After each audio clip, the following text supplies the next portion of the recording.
कप्तान हैं आप, पाकिस्तान के कप्तान हैं आप,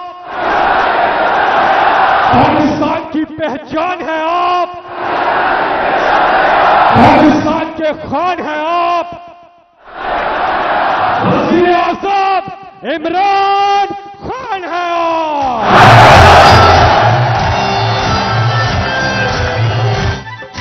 तेरा पाकिस्तान है, ये मेरा पाकिस्तान है, तेरा पाकिस्तान। बिस्मिल्लाहिर्रहमानिर्रहीम। इय्याक नअबुदु व इय्याक नस्तईन। मेरे पाकिस्तानियों, मैं सबसे पहले तो अल्लाह का शुक्र अदा करता हूं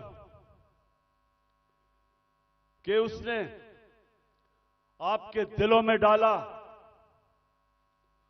कि हर किस्म की रुकावट के बावजूद आप इतनी तादाद में आज मीनार पाकिस्तान यहां आए और मुझे सुनने आए। और इंशाअल्लाह आज जो मैं आपसे बातें करूंगा, मैं आपको यह बताऊंगा कि हमने अपने मुल्क को किस तरह इस दलदल से निकालना है, जिस दलदल में एक साजिश के तहत हमारी हुकूमत गिराई गई और इस मुल्क के बड़े बड़े जुराइम पेशा लोगों को हमारे ऊपर मुसल्लत किया गया। तो मैं आज आपको अपना प्रोग्राम दूंगा, लेकिन उससे पहले मेरे पाकिस्तानियों, एक चीज तो वाज़ेह हो गई, जो भी आज पावर में बैठे हैं उनको आज एक पैगाम जाना चाहिए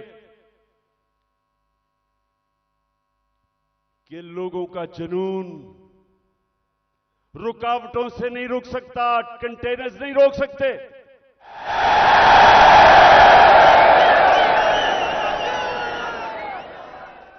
एक अंग्रेजी में एक मुहावरा है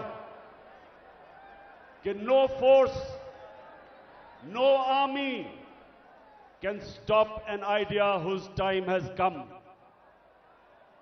कि जब अल्लाह लोगों के दिलों में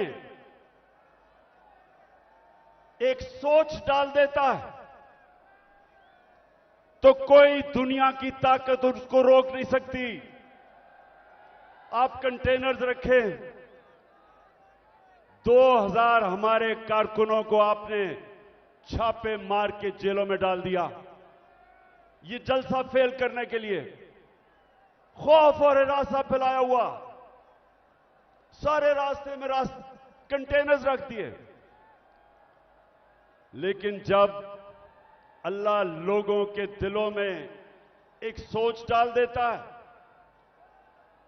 कोई कंटेनर, कोई पुलिस, कोई रेंजर, कोई नहीं रोक सकता उनको।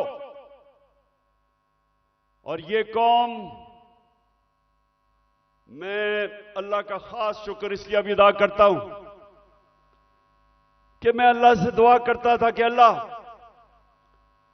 मैं बाहर की दुनिया में इतना टाइम गुजारा, वो जिंदा कौमें मैंने देखी थी, मैंने लोगों को जुल्म के सामने खड़े होते देखा है, नाइंसाफी के सामने। मैंने बाहर के लोगों को अमर बिल मारूफ पे चलते देखा है, बुराई के खिलाफ खड़े हुए हैं, अच्छाई के साथ खड़े हुए हैं। लेकिन मैं अपनी कौम में ये नहीं देखता था। मैं अपनी कौम को, अफसोस से मुझे कहना पड़ता है कि हर किस्म का जुल्म बर्दाश्त करते देखा। और जब एक कौम जुल्म के सामने नहीं खड़ी होती, मेरे पाकिस्तानियों, वो गुलाम बन जाते हैं। और गुलामों की कोई हैसियत नहीं दुनिया में। मौलाना रूमी ने जिस तरह कहा कि जब मेरे अल्लाह ने तुम्हें पर दिए हैं, क्यों चूंटियों की तरह रेंग रहे हो? क्योंकि गुलाम रेंगते हैं, आजाद इंसान ऊपर जाते हैं। इल्लामा इकबाल, शायद ही मुसलमान दुनिया में इस तरह का ज़हन आया हो।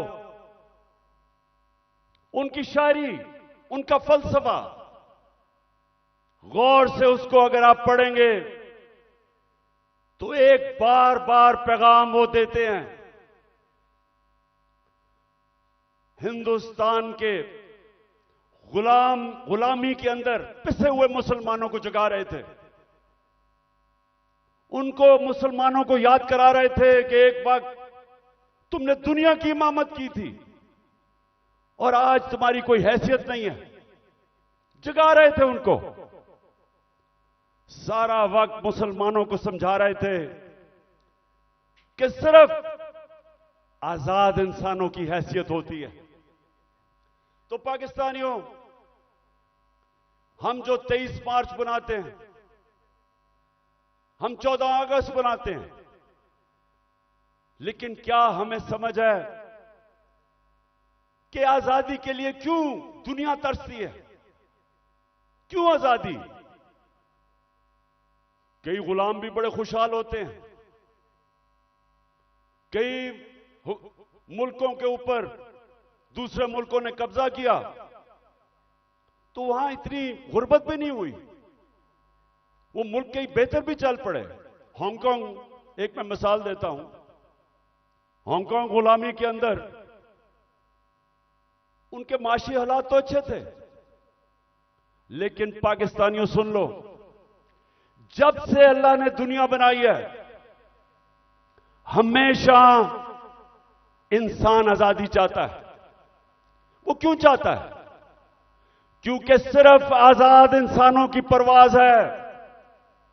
कभी आज तक सुना है कि किसी गुलाम इंसान ने, गुलाम ज़हनियत के इंसान ने, या किसी मुल्क जो गुलाम हो, कभी सुना है कि उसने कोई बड़ा काम किया हो?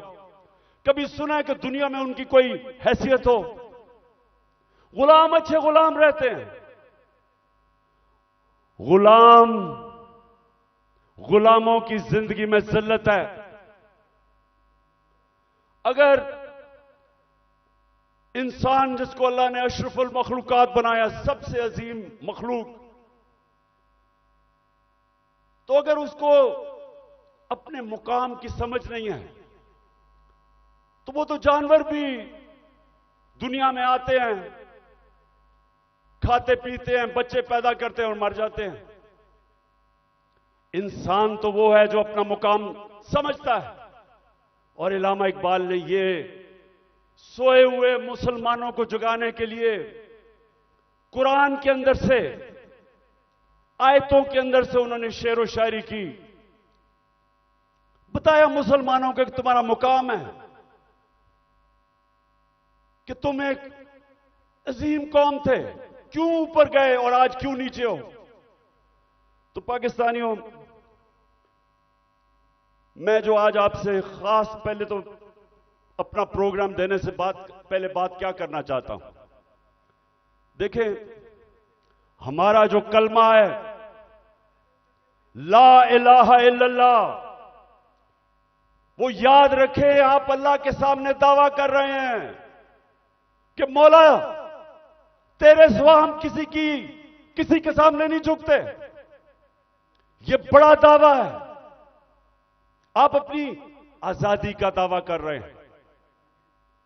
आप अल्लाह के सामने एक बहुत बड़ा वादा कर रहे हैं, गवाही दे रहे हैं कि मौला, मैं मर जाऊंगा लेकिन किसी की गुलामी सिवाय तेरे नहीं करूंगा। यह है ला इलाहा इल्लल्लाह का मतलब। और जब मेरी नजर में, मैं कोई इस्लाम का आलिम नहीं हूं, लेकिन मेरी नजर में जब एक इंसान किसी और इंसान के सामने झुकता है, जब किसी बुत की पूजा करता है और मेरी नजर में सबसे बड़ा बुत खौफ का बुत है। जब वो खौफ की गुलामी करता है, वो इंसान जो कुरान में कहते हैं, अल्लाह कहता है कि जब इंसान गिरता है जानवरों से भी नीचे चला जाता है। तो मेरे पाकिस्तानियों, यहां 23 मार्च 1940, 23 मार्च 1940 मेरे सबसे पाकिस्तान के अजीम लीडर कायद आजम, उन्होंने एक बहुत बड़े ख्वाब पाकिस्तान की रेजोल्यूशन पास की थी। मेरे वालिद इकरामुल्लाह खान न्याजी इसी मिंटो पार्क में वो सुन रहे थे और वो भी इस ख्वाब की कि जी पाकिस्तान बनेगा। हालांकि तब कोई नहीं समझता था कि हमारा पाकिस्तान बनेगा। कायद आजम जब पाकिस्तान में, जब अभी पाकिस्तान नहीं बना था, जब कराची में पाकिस्तान बनने से 3 हफ्ते पहले जब वो कराची आते हैं तो अपने असिस्टेंट एडमिरल एहसन को कहते हैं, ये एडमिरल एहसन अपनी डायरीज में लिखते हैं, वो कहते कायद आजम कहते कि मैं नहीं समझता था मेरी जिंदगी में पाकिस्तान बनेगा। बड़ा मुश्किल था यह मुल्क बनना, बड़ा ख्वाब था। तो आज हम अपने आप से पूछें कि क्या इस पाकिस्तान के लिए यह कुर्बानियां दी थी लाखों लोगों ने? हम जब बड़े हो रहे थे तो नहर के ऊपर जिधर हम रहते थे,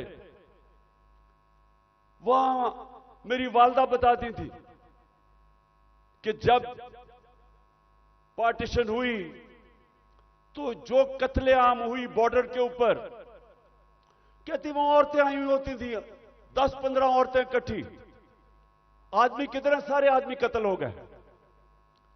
सारा कोई कहानी थी कि जी मेरी बेटी जो उठा के ले गए, बच्चे मार दिए।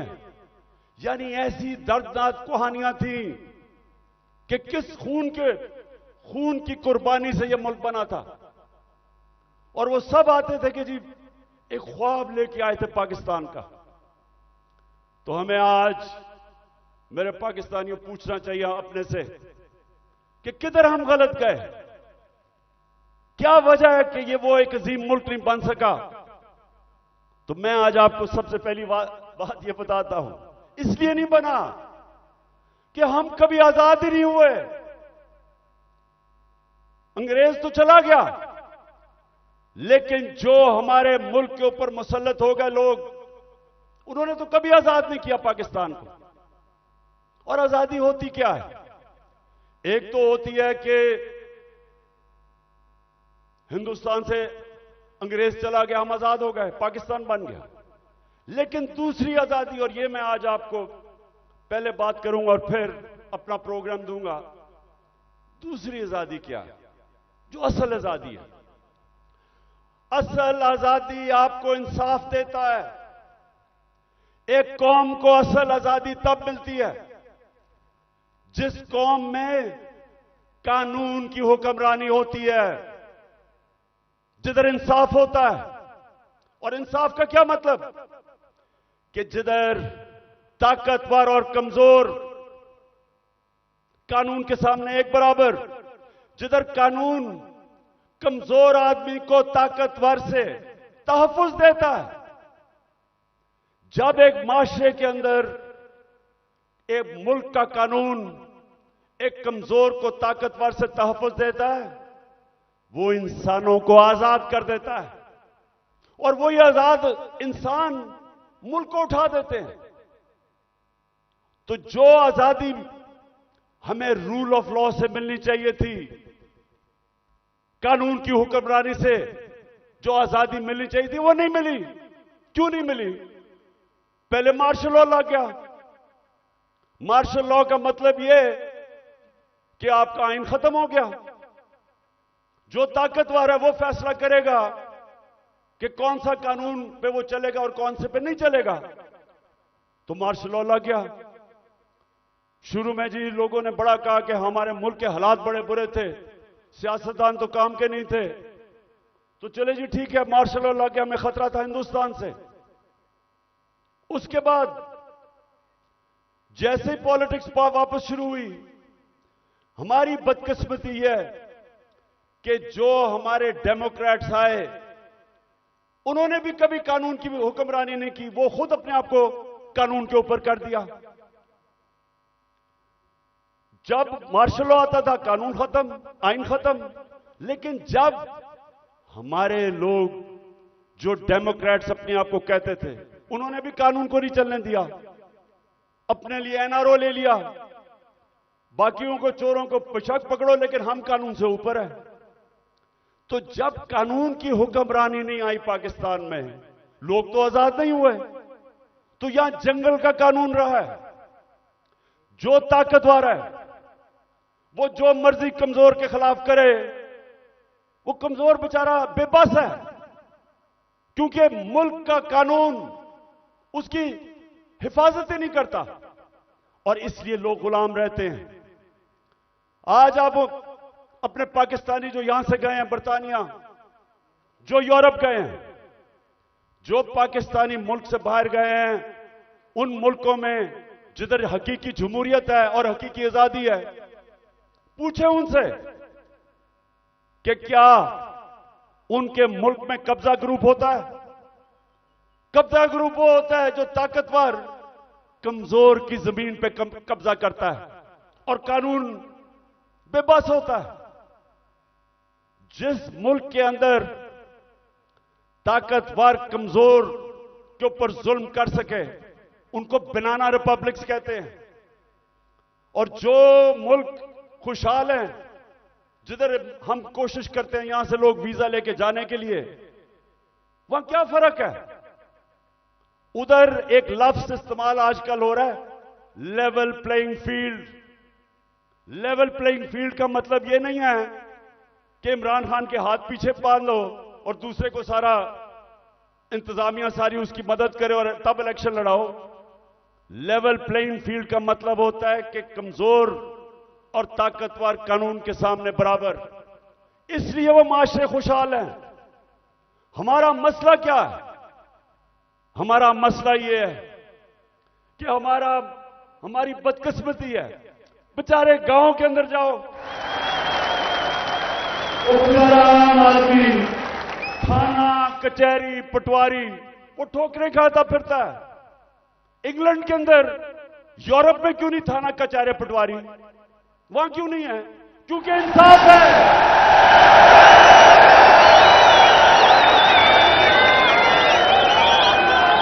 उधर का निजाम आजाद मुल्क है, वो लोगों को आजाद किया हुआ है, इसलिए वो खुशहाल हैं। वहां बेचारा, मैं गांव में, अब मियांवाली में जब मैं गया पहली दफा आज से 26 साल पहले पॉलिटिक्स के लिए, तो मुझे पहली दफा समझ आई कि बेचारा क्यों गरीब आदमी जकड़ा हुआ है, कमजोर आदमी। उसके घर चोरी हो, ताकतवर चोरी करवा दे, उसी के ऊपर पर्चा कर दे पुलिस, वो बेचारा ठोकरें खाता फिर रहा है। आजकल तो मैं अदालतों में जा रहा हूं, तो मेरे ऊपर, आपको पता है या नहीं कि मेरी क्या करूं, सेंचुरी तो हो गई है मेरी, अब मैं 150 पे जा रहा हूं। 100 हो गए तो बेचारे, अब मैं देखता हूं कि शुक्र अल्लाह ने मुझे कम से कम वकील दिए, मेरी पार्टी के वकील हैं जो साथ जाते हैं। वो बेचारा गरीब आदमी क्या करे? उसके ऊपर आप केस डाल दें, वो दहशतगर्दी का केस, 40 दहशतगर्दी के केस है मेरे ऊपर, 40।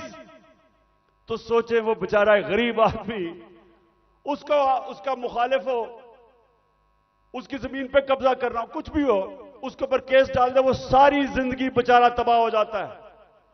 ये है गुलामी। सिंध में जाएं, जो सिंध के अंदर जुल्म है आप अंदाजा ही नहीं कर सकते। जो वहां के इस वक्त मुसल्लत हैं, जिसको जरदारी सिस्टम कहते हैं। कोई लोग उनके सामने बेबस हैं, मिजाल नहीं है कुछ कर सके। पुलिस थाने जाएंगे वहां डरते हैं, गुंडे पाले हुए हैं जो उनको पैसे ले लें, कुछ कर दें, डराएं धमकाएं। कोई आदमी आवाज अपनी नहीं उठा सकता जुल्म के खिलाफ। गुलाम है, कैसे कौम उठ सकती है? तो जो आज मैंने आपसे ये जो बात कर रहा हूं आजादी की, क्योंकि असल में हमारी जंग है हकीकी आजादी की। और हकीकी आजादी तब आएगी जब मुल्क में रूल ऑफ लॉ और इंसाफ होगा। जब इंसाफ होगा, लोगों के हुकूक होंगे। जब लोगों के हुकूक होंगे, जब एक मुल्क का अदालती निजाम लोगों की हकूक की हिफाजत करेगा, आपको कोई लंदन या इंग्लैंड जाना नौकरियों के लिए नहीं पड़ेगा, कोई यूरोप नहीं जाना पड़ेगा नौकरियों के लिए। अल्लाह ने इस मुल्क को हर चीज दी है, हमें कोई जरूरत नहीं है कि वीजों के पीछे लाइनों में खड़े हों, फिर पैसे दें। बेचारे वो पाकिस्तानी, मैं तो खैर सब पे भी दिल रोता है, लेकिन जो पाकिस्तानी, कितने लोग हमारे डूबे हैं कि रात में वो छोटी सी किश्तियों के अंदर किसी तरह यूरोप में घुसते घुसते, हमारी बेचारी हॉकी प्लेयर वो जा रही थी कि किसी तरह वो यूरोप चली जाए, वो बेचारी डूब गई और लोगों के साथ। क्यों है? इसलिए नहीं कि पाकिस्तान में वसाइल की कमी है। मैं 3.5 साल जब प्राइम मिनिस्टर रहा हूं, मुझे खुद हैरत होगी कि अल्लाह ने इस मुल्क को क्या क्या नेमतें बख्शी हैं। लेकिन जब कानून ही नहीं है, जब इंसाफ ही नहीं है, जब जिसकी लाठी जिसकी भैंस, जब तक का गोबर नहीं करे, वो मुल्क कैसे उठ सकता है? कौन सी आप इकोनॉमिक पॉलिसी लेके आएंगे उस मुल्क में जिधर इंसाफ ही नहीं है, जिधर कॉन्ट्रैक्ट एनफोर्समेंट नहीं है, जिधर रूल ऑफ लॉ नहीं है? आप जो मर्जी कर लें, उस मुल्क की किस्मत तो तबाही है। इसीलिए हजरत अली ने फरमाया था कि कुफर का निजाम चल जाएगा, लेकिन जुल्म का निजाम नहीं चल सकता। जब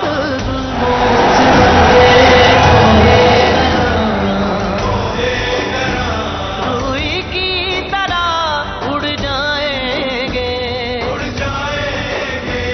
हम महकूमों के पांव तले, ये धरती धड़ धड़ धड़केगी और अहले हुक्म के सहरुख पे जब बिजली कड़कड़ कड़केगी हम देखेंगे।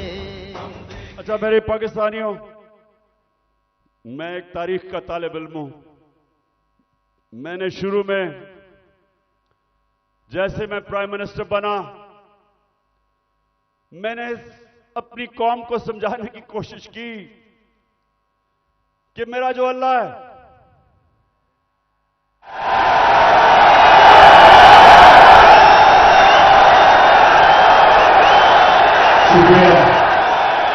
मैंने लोगों को समझाया कि मेरा जो मौला है, उसका कुरान में कहता है कि एक इंसान उसका हबीब है, वो मेरे नबी सल्लल्लाहु अलैहि वसल्लम है।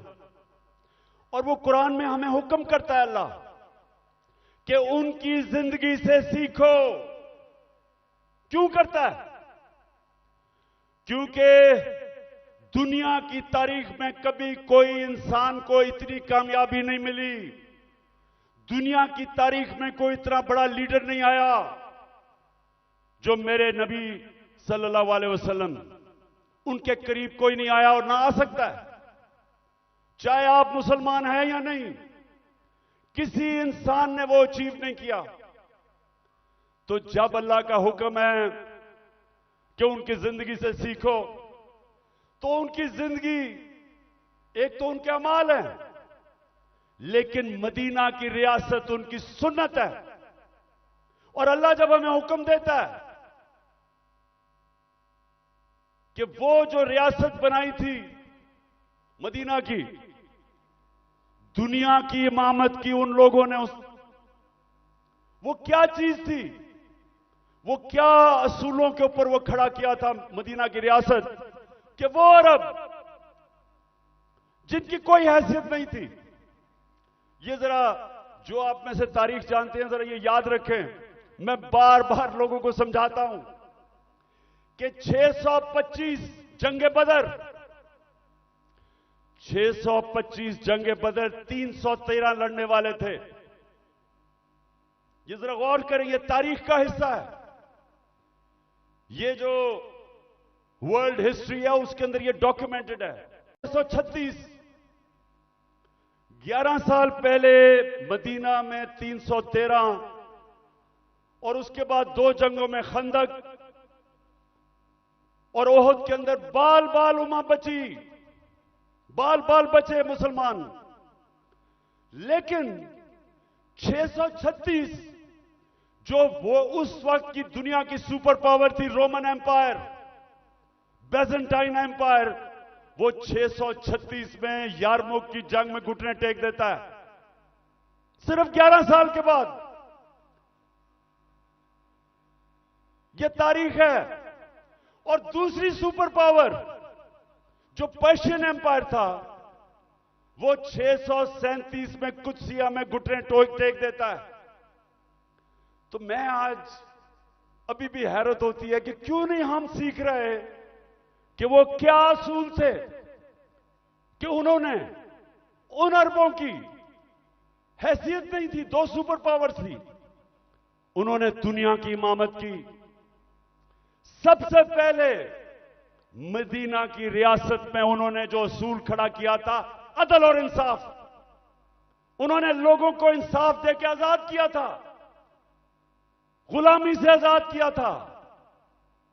जब इंसाफ मिला उन लोगों को, इंसान बराबर हो गए कानून में।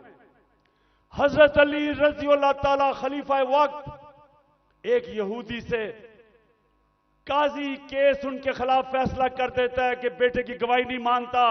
यह मुसलमानों का इंसाफ था। आज की दुनिया में मुझे बताएं, अपने मुल्क को तो छोड़े ना, मैं बात कर रहा हूं जो मगरिबी मुल्क अपने आप को इंसाफ के आज हमारे से बहुत आगे समझते हैं, क्या वहां भी हो सकता है आज ये कि अकलियत वो एक खलीफा वक्त से केस जीत जाए, और वो भी हजरत अली रजी अल्लाह ताला, उनका मुकाम, क्योंकि इंसाफ था। मेरे नबी सल्लल्लाहु अलैहि वसल्लम कहते हैं कि मेरी बेटी भी चोरी करेगी तो उसको सजा मिलेगी। हजरत उमर, बेटा जब उनका कानून तोड़ता है कोड़े मरवाते हैं उसको, कोई कानून के ऊपर नहीं था, इंसाफ था। एक हजरत उमर के दौर में वाकया हुआ, एक शहजादा मुसलमान हो जाता है, खाना काबा का तवाफ कर रहा होता है, एक गुलाम का पैर आ जाता है उसके चोगे पे, वो मारता है उसको, गुलाम को। गुलाम जाके हजरत उमर को बताता है, हजरत उमर उस शहजादे को बताते हैं कि तुमने ये किया था। हाँ, उसने कहा इसकी जुर्रत है। गुलाम को कहते हैं वापस मारो इसको। वो शहजादा दीन छोड़ के चला जाता है, लेकिन ये चीज कायम हो जाती है कि कानून के ऊपर कोई नहीं है। तो पाकिस्तानियों, अपनी तारीख से सीखो, सीखो। और ये जो आज मैं आज आपको उस नए दौर की तरफ लेके जा रहा हूं कि जब तक इस मुल्क में कानून की हुक्मरानी नहीं आएगी, हमारी जिंदगी में जिल्लत है। वो प्राइम मिनिस्टर भीख मांग के फिर रहा है, ठोकरें खा रहा है।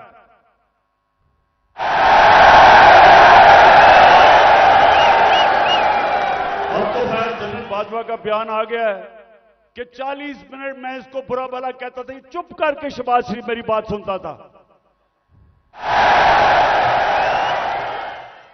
अब यह होता है कि जब डिक्की में घुस के आप प्राइम मिनिस्टर बनने की कोशिश करें। बहरहाल मैं आगे आपको बताता हूं। देखिए, आप सुने मेरी बात। देखिए, आप हिंदुस्तान की तारीख देखें। जब दिल्ली की सल्तनत थी 350 साल, जो हुक्मरान जिसके दौर में इंसाफ था वहां खुशहाली थी, जो जालिम था वहां कैद भी पड़े। तारीख उठा के देख लें। जब शेर शाह सूरी जो हिंदुस्तान का बहुत ही अजीम लीडर था, वो कैसे ऊपर आया था? उसके बाप की एक जागीर थी, उसको कहा वो जागीर संभालो। बिहार के अंदर उसने जागीर को एक मिसाल बना दिया। कैसे? कानून की हुक्मरानी कायम करके सारे बड़े बड़े डाकुओं को उसने मार दार के भगा दिया, अमन कायम कर दिया। सारे इर्द गिर्द से जो ताजर थे वो सारे उधर पहुंच गए, वो खुशहाल हो गया। सबसे ज्यादा खुशहाल उसकी जागीर हो गई, उधर से वो उठा। तो जब विंस्टन चर्चिल, जब दूसरी जंग अजीम में तबाह हो रहा था बरतानिया, तो उससे जब लोगों ने आके पूछा कि जी हम बच जाएंगे, हिटलर की फौजें पहुंच गई हैं, यूरोप फतह कर लिया है, या बमबारी हो रही है, क्या हम बच जाएंगे? तो चर्चिल ने कहा कि क्या हमारी अदालतें इंसाफ दे रही हैं? जब उन्होंने कहा हां, तो कहता कोई ताकत नहीं हमें हरा सकती। तो मेरे पाकिस्तानियों, ये याद रखें कि जो जुल्म का निजाम है, यह आप फैसला करना है कि आपने उसका मुकाबला करना है।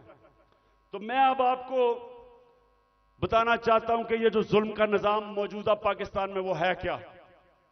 जरा अब मैं थोड़ी एक दो वीडियोस आपको दिखाऊंगा ताकि आपको पता चले कि यहां किस किस्म का जंगल का कानून है आज, या जंगल का कानून है, या कोई किसी को परवाह नहीं है कि कानून मुल्क का है या क्या है। जो दिल करा जिसको पकड़ा उठा लिया। 2000 हमारे कारकुनों को उठा लिया इन्होंने, रातों को गए, घरों से उठा लिया। वो बेचारी डॉक्टर रुबीना अपनी क्लिनिक में बैठी थी, उसको उठा के ले गए। वो मैं भी आपको बाद में आता हूं, पहले मैं जरा आपको बताना चाहता हूं कि ये हुआ क्या हमारे साथ। पहली दफा 25 मई में हमने एक मार्च की इस्लामाबाद। 3 मार्चेस पीडीएम के लोगों ने मेरी दौर में की थी। एक एफआईआर नहीं कटी, कोई रुकावट नहीं थी। बल्कि तो मैंने कहा था आप मार्च करें, मैं आपके लिए खाने खूने का बंदोबस्त करूंगा।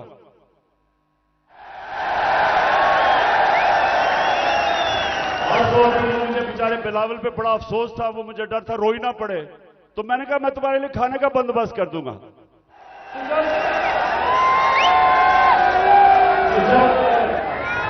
जब 25 मई को हमने मार्च की, लोगों के घरों में घुस के 3-3 बजे पुलिस ने लोगों को उठाया, पकड़ के ले गए लोगों को।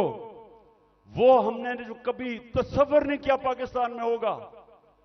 वहां जाके इन्होंने जो शेलिंग की, जो इन्होंने लोगों से जुल्म किया, औरतें बच्चे, वो सारी हमारे पास डॉक्यूमेंटेड है। फिर अब इस साल आ जाए 8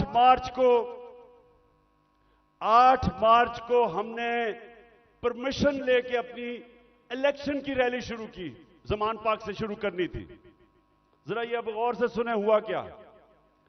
पुलिस हमें परमिशन देती है, सुप्रीम कोर्ट के हुक्म के ऊपर 30 अप्रैल को पंजाब का इलेक्शन अनाउंस होता है।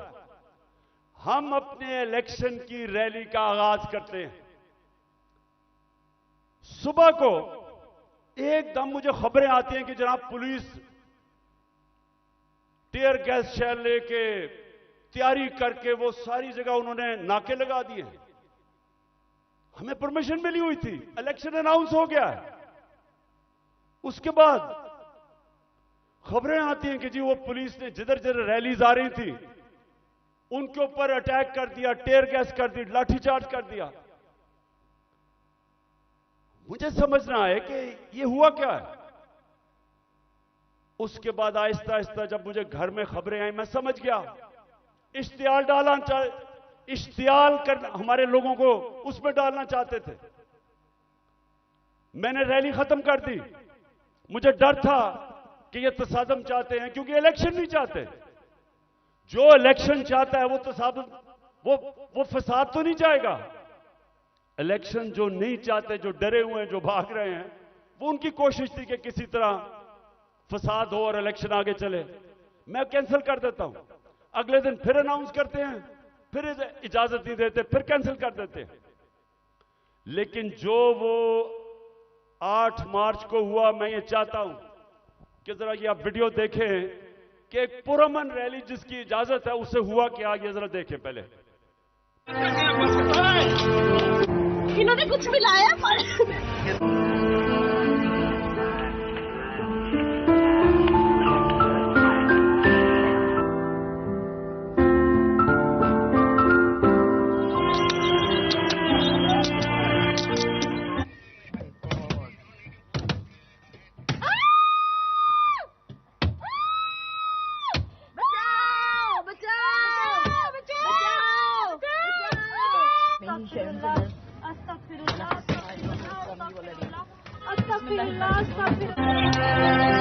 गाड़ी तोड़ी है, मेरे कपड़े फाड़े हैं, दे सकते हैं दंड।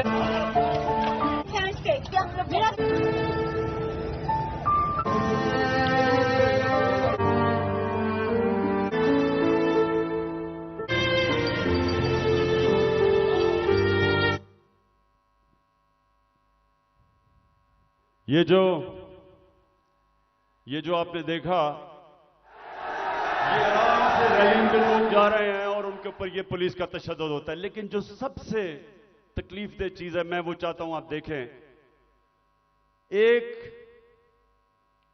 एक मलंग, एक दरवेश, एक स्पेशल पर्सन, जिससे वो सारे मेरे घर के बाहर जो कैंप लगा हुआ था, सब जिससे प्यार करते थे, जिसके पास प्यार के अलावा था ही कुछ नहीं, उसको प्यार में लोग जिले शाह कहते थे।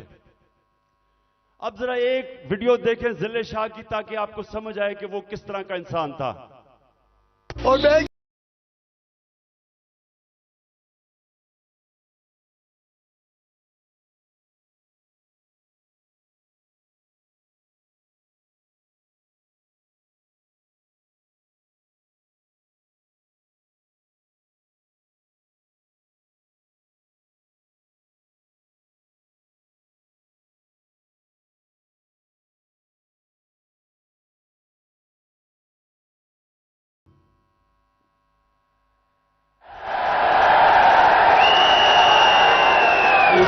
उठाया और लोगों को भी पकड़ा, इसको उठाया।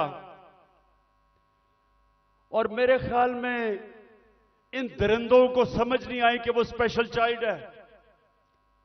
इन्होंने उसको मारा होगा, उसने आगे से इस तरह की बातें, क्योंकि उसके पास तो वो तो एक जुनूनी आदमी था, अपनी दुनिया में रहने वाला। इन्होंने उसके ऊपर तशद्दुद किया। पोस्टमार्टम रिपोर्ट के मुताबिक 26 जगह इन्होंने उसको तशद्दुद किया और उसको मारा। उसके जो जख्म थे वो सारे सोशल मीडिया पे थे। और जिले शाह को इन्होंने मार के सड़क के किनारे फेंक दिया। और ये बेगैरतों ने सिर्फ ये नहीं किया, उसका कत्ल का केस मेरे पे डाल दिया कि इमरान खान ने कत्ल कर दिया। और ये मैं पाकिस्तानियों को बताऊं, किसी आजाद मुल्क में यह नहीं हो सकता। यह सिर्फ गुलाम मुल्कों में होता है, जिधर उनको उस मुल्क का कानून जिनकी हिफाजत नहीं करता, ताकतवर ऐसी हरकतें करता है। यह सारे पाकिस्तान में आज कमजोर लोगों से होता है, उन पे जुल्म भी होता है और पर्चे भी उन पे कटते हैं। ये जिले शाह को जिस बेदर्दी से उन्होंने कत्ल किया, मेरे पाकिस्तानियों, मैं तो अल्लाह के सामने ये वादा कर बैठा हूं कि अल्लाह मुझे जिंदगी दे, जिन लोगों ने, जिन्होंने इसको कत्ल किया था, इनको इस मुल्क में कानून के तहत, वैसे नहीं, दिल तो मेरा करता है वैसे ही इनको बंदोबस्त करूं, लेकिन कानून के तहत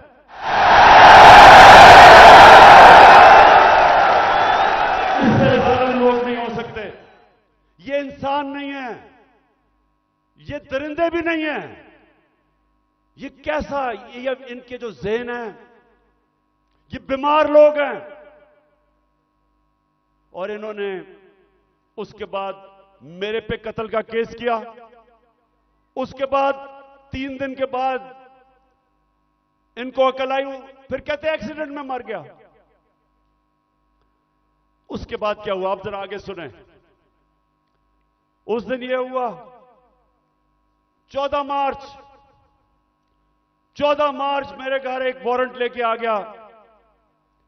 मैंने उनको समझाया कि जो वारंट थी वो गैर कानूनी थी। मेरे पास बेल थी 18 मार्च की, जो मैंने पहले ही फैसला किया था कि मैंने इस्लामाबाद जाना है अदालत में। तो मैं तो पहले ही जा रहा था, पुलिस आ गई, जी आपको इस्लामाबाद लेके जाना है। मैंने श्योरिटी बॉन्ड दिया वकील ने। अगर कानून कहता है श्योरिटी बॉन्ड दे दो तो पुलिस आपको अरेस्ट नहीं कर सकती। श्योरिटी बॉन्ड के मैं पहले ही 18 को अदालत में पेश हो रहा हूं। इन्होंने मेरा श्योरिटी बॉन्ड नहीं लिया। 3 तरफ से जुबान पाक के ऊपर हमला हो गया।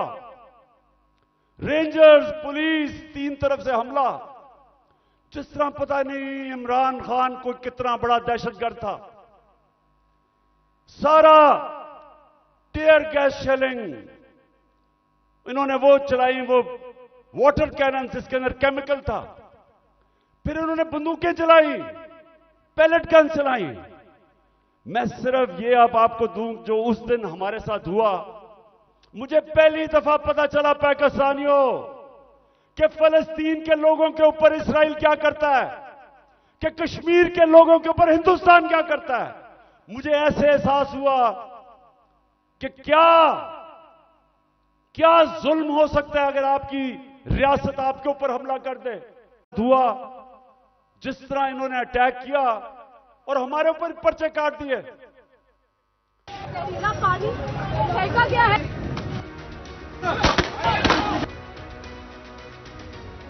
गाड़ी में ले आओ भाई। ये शेल है जो फायरिंग कर दी उन्होंने सीधी। 2 घंटे से लड़ रहे हैं उनके साथ। इन लोगों ने मुझे जो ना पकड़ के मुझे जो ना इतना मारे। गोली हम पे चल रही थी, ये देखो जी। ये वो जगह है जहाँ पे पुलिस ने जो बुलेट फायर की हैं वो लगे हैं। सीधे चल मारे इन्होंने।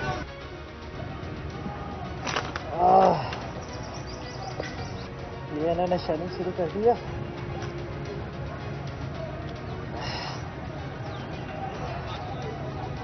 और ये अंदर आग लग गई है। ये आई बचे। आज अगर आप फ्रांस में देखें, वह लोग मुजाहरे कर रहे हैं पेंशन्स के ऊपर। कभी आपने टीवी के ऊपर देखा वो चीजें भी जला रहे हैं, वो गाड़ियां भी जला रहे हैं। कभी आपने देखा कि पुलिस उनके ऊपर फायरिंग कर रही है या रेंजर्स। कभी आपने देखा कि उनके लोगों को अफवाह करके लेके जा रहे हैं गैर, और फिर तशद्दुद कर रहे हैं उनके ऊपर। कभी फ्रांस के अंदर यह नहीं होगा, क्योंकि वो लोग आजाद हैं। उनका कानून उनकी हिफाजत करता है, उनको इजाजत देता है कि पुरअमन एहतजाज करो। और हम तो एहतजाज भी नहीं कर रहे थे। लोग क्यों मेरे घर के बाहर आए? क्योंकि लोगों को पता था कि ये मुझे अरेस्ट जो करने आए हैं वो गैर कानूनी है। और लोगों को यह भी पता था कि ये जेलों में डाल के तशद्दुद करते हैं। सारे लोगों को पता था कि जो आजम स्वाति से क्या किया, जेल में डाल के कपड़े उतारे, तशद्दुद किया एक 75 साल आदमी को। कोई शर्म नहीं इनको आई। क्या पाकिस्तान का आईन राइट टू डिग्निटी देता है? किसी को इजाजत नहीं देता कि किसी को नंगा करके उसको जलील करो, उसकी वीडियो बनाओ। उससे पहले शहबाज गिल, उसको उठा के ले गए। 2 दिन उसको पकड़ के उल्टा लटकाया, उसको नंगा किया, उसके ऊपर हर किस्म का तशद्दुद किया। फिर सोशल मीडिया के लड़कों को पकड़ के ले गए। कितने लड़कों को लेके गए, उनके ऊपर यही उन्होंने किया। पता नहीं इन बेगैरतों को नंगा करने का क्या शौक है?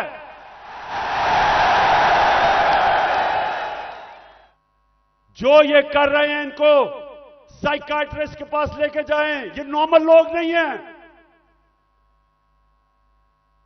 ये ज़हनी मरीज हैं।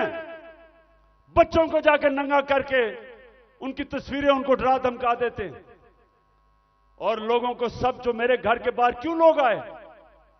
लोग इसलिए आए कि लोगों को पता ये बदनीयत लोग हैं। ये जो फैसले कर रहे हैं कि उसको पकड़ के लेके जाओ, जब पता था कि मेरी बेल है और गैर कानूनी चीज पे कोई केस मेरे ऊपर नहीं है, हर दूसरे दिन कोई नया केस आ जाता है। क्या कौम 50 साल से मुझे जानती है? क्या कौम मानेगी कि इमरान खान दहशतगर्द है? 40 दहशतगर्दी के केस है, कत्ल का केस है, दीन मजहब का केस है, तौहीन मजहब का, गद्दारी का केस है। जो लोग इस मुल्क से पैसा लूट के बाहर गए वो तो फैसले कर रहे हैं आज। जिन लोगों ने फौज के खिलाफ वो मेमो गेट के अंदर जरदारी ने जो अमेरिकनों को कहा कि हमारी फौज से बचा लो, वो आज फैसले कर रहा है मुल्क के। उधर नवाज शरीफ जिसने डॉन लीक्स के अंदर जो उसने अपनी फौज की शिकायतें कर रहे हैं हिंदुस्तान को, वो आज फैसले कर रहा है। और इमरान खान जिसका जीना मरना पाकिस्तान में है, जिसकी ना कोई बार प्रॉपर्टी ना दौलत, सब कुछ बेच के आज अपने मुल्क में ले आया है, उसको गद्दार बना दिया है।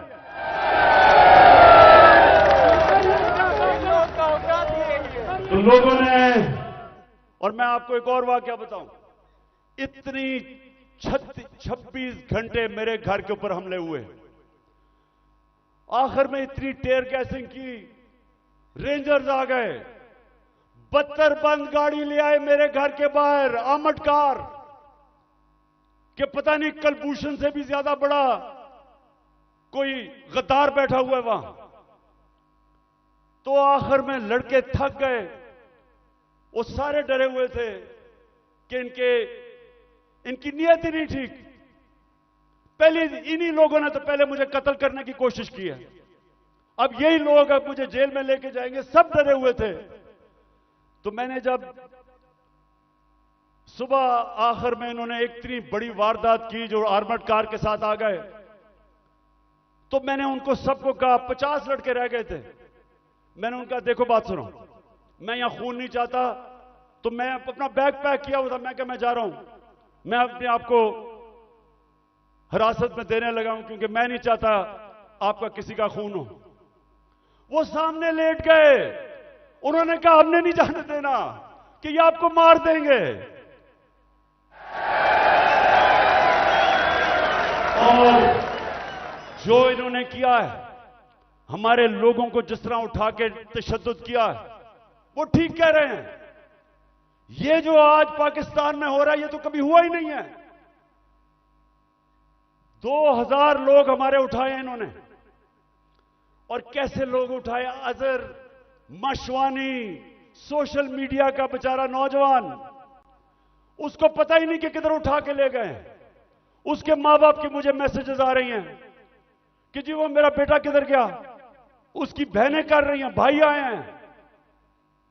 उसको हसन न्याजी मेरा भांजा इंग्लैंड से बैरिस्टर बन के आया कि जी मैं पाकिस्तान की खिदमत करूंगा, वो बेल लेके आया, उसको उठा के ले गए। और क्योंकि वो मेरा भांजा था, उसके ऊपर उन्होंने तशद्दुद किया। वही उन्होंने जो किया कि उसको जलील करने के लिए जो सबसे करते हैं बेगैरत लोग, कि शर्म नहीं आती कि आप उनके कपड़े उतारें और आप उनको जलील करें। जलील तो आप हैं, अल्लाह कभी जलील नहीं होने देता किसी को, उसके हाथ में इज्जत और जिल्लत है।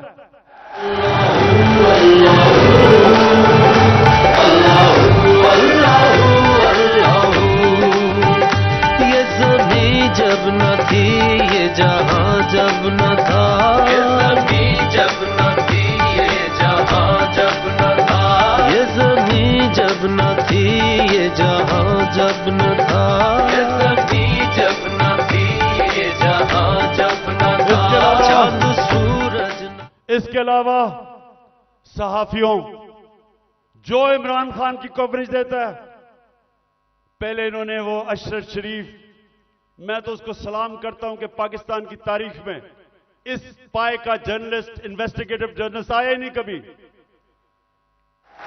वो आदमी जिसकी कोई कीमत नहीं थी, जमीर की कीमत नहीं थी, खौफ को काबू पा चुका था। धमकियों के बावजूद वो खड़ा था राह हक पे, मुल्क से बाहर गया, कत्ल करवा दिया। साबर शाकर मुल्क से बाहर है, डॉक्टर पीरजादा वो मुल्क से बाहर है। जो आदमी इमरान खान की कोई पॉजिटिव चीज उसके पीछे पड़ जाते हैं। बोल चैनल उसके सरबराह को पकड़ के जेल में डाला, तशद्दुद किया। ARY के ऊपर पूरा जोर लगाया हुआ कि इमरान खान को ना दिखाओ। सिर्फ जो इनके बिके हुए पालतू चैनल्स, उनको सारा वो चले, जो प्रोपेगेंडा इमरान खान, वो ठीक है, लेकिन जो थोड़ी पब्लिसिटी देते, जो सहाफी, सोशल मीडिया, उनके पीछे पड़ जाते हैं। कब पाकिस्तान में इस तरह की सख्ती थी? और कोशिश किसी तरह कर रहे हैं कि लोगों के ऊपर इतना खौफ तारी हो जाए, लोग इतना डर जाएं कि लोग इन जालिमों को कबूल कर लें। तो मेरा आज अपनी सारी कौम को पैगाम है ये कि देखें, ये जो खौफ है, मैं जो नजर देख रहा हूं अपने मुल्क में, उन्होंने आज भी कहा कि जी दहशतगर्दी होगी, सिक्योरिटी, मैं देख रहा हूं इतनी ख्वातीन आई हुई है, उसके बावजूद क्योंकि खौफ के ऊपर काबू पा लिया है, कौम आजाद हो रही है। और ये कौम जिस तरफ अब निकल गई है, कोई लोग जो ऊपर समझता है कि इनको गुलाम बना सकता है, उसको गलतफहमी में नहीं रहना चाहिए। ये अब वो कौम और इंशाल्लाह उस रास्ते पर निकल गई है जो एक बड़ा अजीम ख्वाब पाकिस्तान का था। पाकिस्तान का अजीम ख्वाब सिर्फ आजाद पाकिस्तानी बना सकते हैं, गुलाम नहीं बना सकते।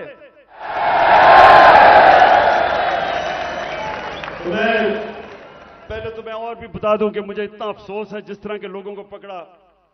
आमिर मुगल हमारा, उसके बच्चों को ले गए, वो हमारा कारकुन इस्लामाबाद में बच्चे पकड़ के ले गए उसके।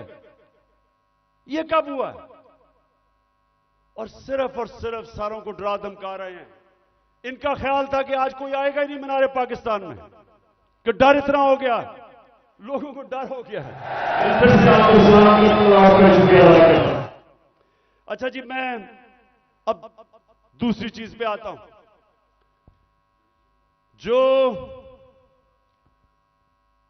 जो इन्होंने, अच्छा मुझे जब बुलाया इस्लामाबाद, अच्छा उससे पहले मैं बताऊं कि मैं जब इस्लामाबाद जाना था 18 तारीख को, इन सबको पता था कि मैं पहले अदालत में गया था। उससे पहले 17 की शाम को अदालत ने मुझे कहा था कि अब कोई पंजाब पुलिस आपके घर कुछ नहीं करेगी। उन्होंने कहा कि सर्च वारंट अगर उन्होंने लेना है तो एक एसपी का नाम लिया और एक हमारा उस वक्त शिबली फराज थे, उन दोनों के होते हुए वो मेरे घर में आके देखेंगे। उन्होंने कहा जी कोई पता नहीं, कोई असला है वहां।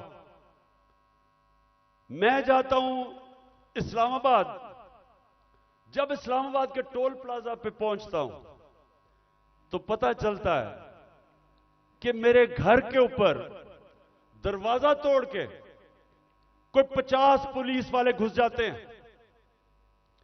अकेली बेचारी बुशरा बेगम घर पे, अकेली, 3-4 मुलाजिम के साथ,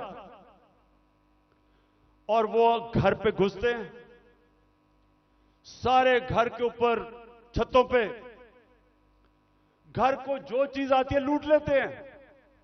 और वो जो बेचारे 5-6 मुलाजिम थे उनको जिस बेदर्दी से मारते, मैं सिर्फ चाहता हूं कि एक दफा देखें कि ये इन्होंने एक आदमी, छोड़ें कि इमरान एक्स प्राइम मिनिस्टर या लोग जानते हैं, किसी भी बाइज्जत किसी भी घर में अगर पता हो कि खामद घर नहीं है, बीवी एक दीनदार खातून पर्दादार, सोचें कि उसके घर में कभी ये आज तक पाकिस्तान में हुआ है?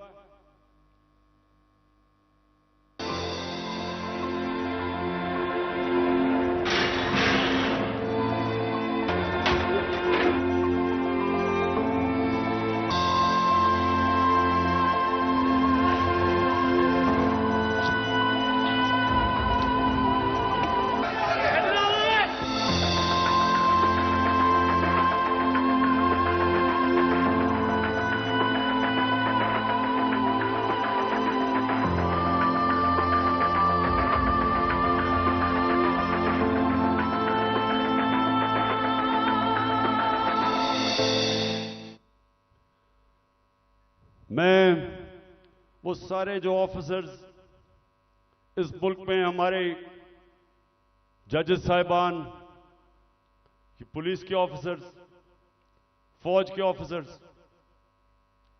पाकिस्तानी अपने, मैं सबसे एक सवाल पूछता हूं कि आपके घर में अगर ये होता तो आप क्या तकलीफ होती? आपको होती या नहीं होती? अगर आप में गैरत हो और आपकी बीवी बेचारी अकेली घर हो और उसमें इस तरह के, और ये इंसान नहीं है, वो बेचारे 5-6 नौकरों को उठा उठा के मारा, जिस तरह किसी का बाजू तोड़ दिया, एक को बेचारे खसामे को पकड़ के जेल में ले गए हैं। ये किस मुल्क में होता है? ये किसी आजाद मुल्क में नहीं हो सकता। जिन मुल्कों के अंदर कानून होता है, इंसाफ होता है, किसी पुलिस की जरूरत नहीं है ये करने की। तो अगर ये मेरे घर पे कर सकते हैं, किसी के घर पे भी ये इस तरह अटैक कर सकते हैं। इसका मतलब कि यहां तो जंगल का कानून है, अगर आपके पास ज्यादा ताकत है आप कुछ भी कर दे। मैं पहुंचता हूं इस्लामाबाद, आप ये भी सुने, मुझे नहीं पता था कि इन्होंने प्लान बनाया हुआ है। मैं समझा मुझे पकड़ने अरेस्ट कर लेंगे, मुझे नहीं पता था कि वहां मारने का प्रोग्राम बनाया हुआ है। मैं वहां से जब जुडिशियल कॉम्प्लेक्स पे गया, सारे रास्ते टीयर गैसिंग कि किसी तरह इमरान खान अकेला हो जाए, लोग इसके साथ ना हो। लोग आके घरों से लोग निकल के साथ चलना शुरू हो गए, उनके ऊपर टीयर गैसिंग। अब मैं आखिर में पहुंचता हूं अपनी हाजिरी लगाने के लिए अदालत में। 5 घंटे लगते हैं मुझे टोल प्लाजा से, इस्लामाबाद से जुडिशियल कॉम्प्लेक्स, जो 20 मिनट का रास्ता था। सारा रास्ता पुलिस और रेंजर्स के, जिस तरह कालभूषण से भी बड़ा, जिस तरह मैंने कहा कोई दहशतगर्द आ रहा है। 40 मिनट में बाहर खड़ा रहता हूं, और जब बाहर पहुंच रहा होता हूं तो ऊपर से पुलिस पत्थर फेंक रही होती है, लोगों को इश्तियाल दे रही होती है कि किसी तरह वहां तसादम हो, और तसादम के अंदर इमरान खान को कहें जी वो मुर्तजा भुट्टो टाइप कत्ल हो गया। जरा ये सोचें कि ये कभी किसी पाकिस्तान के पॉलिटिकल पार्टी के हेड से हुआ ये। अब पहले तो आप जुडिशियल कॉम्प्लेक्स से देखेंगे पुलिस पत्थर मार रही है। ये जो बोल रहे हैं जी कि पुलिस वाले पथराव नहीं कर रहे थे, पुलिस वालों ने पथराव जितना किया है इतनी इन्होंने, ये देखो ये गवर्नमेंट, ये पुलिस, ये किस तरह पत्थर मारी है, जो कि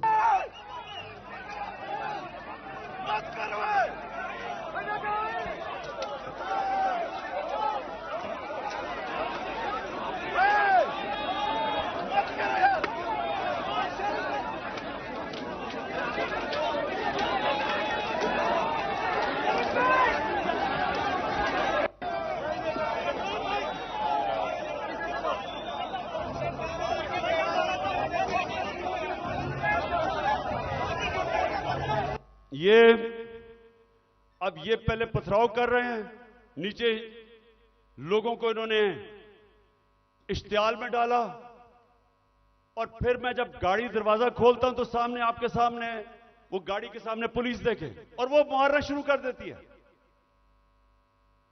और फिर हमारा एक पीटीआई का एक कारकुन आता है मेरी गाड़ी में और वो अंदर से आता है, कहता है जल्दी से निकलें, यहां अंदर सारा नामालूम अफराद कब्जा करके बैठे हुए हैं, सीटीडी की वर्दियों में वो हैं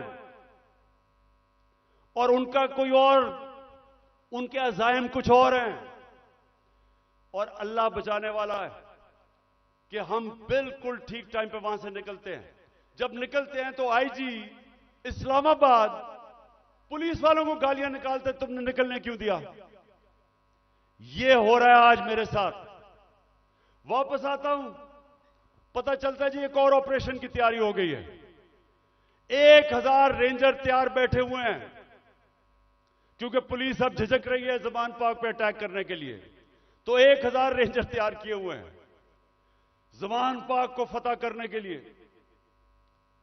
तो वो मुझे पता चलता है, मैं टीवी पे आके लोगों को बताता हूं प्लान क्या है।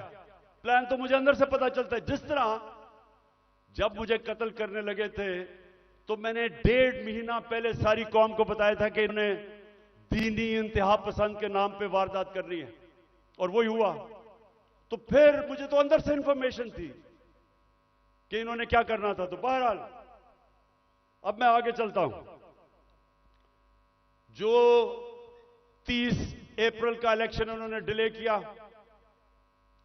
ये कौम जरा गौर से सुन लो। अब ये जो मुल्क में अब जंगल का कानून आ रहा है और तकरीबन आ गया, ये जो इन्होंने किया है कि जब आइन कहता है कि 90 दिन में इलेक्शन होगा, जब पाकिस्तान का सुप्रीम कोर्ट कहता है कि 30 अप्रैल को पंजाब का इलेक्शन है,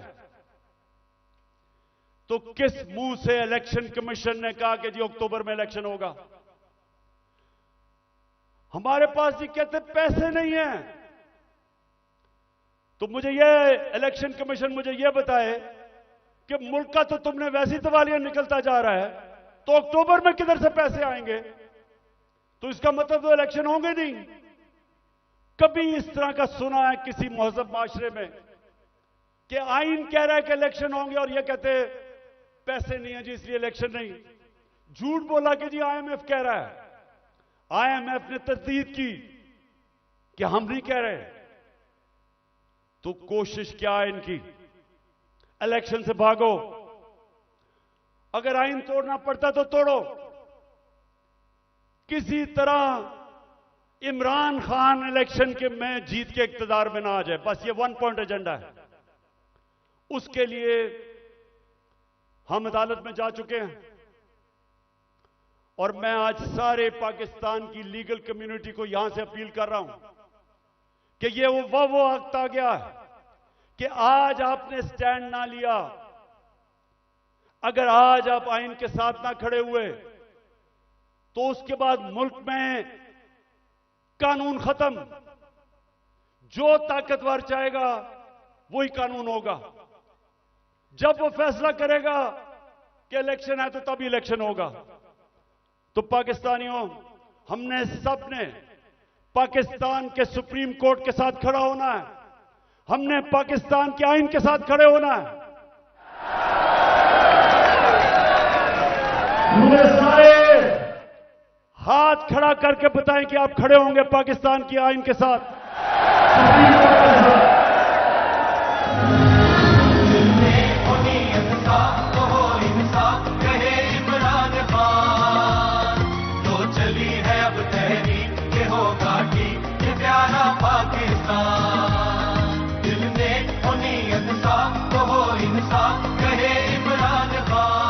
और अब सिर्फ माशरत के ऊपर 2-3 चीजें कहना चाहता हूं, क्योंकि 6 लोग आटे की लाइनों पे खड़े होकर बेचारे जान बहाक हो गए।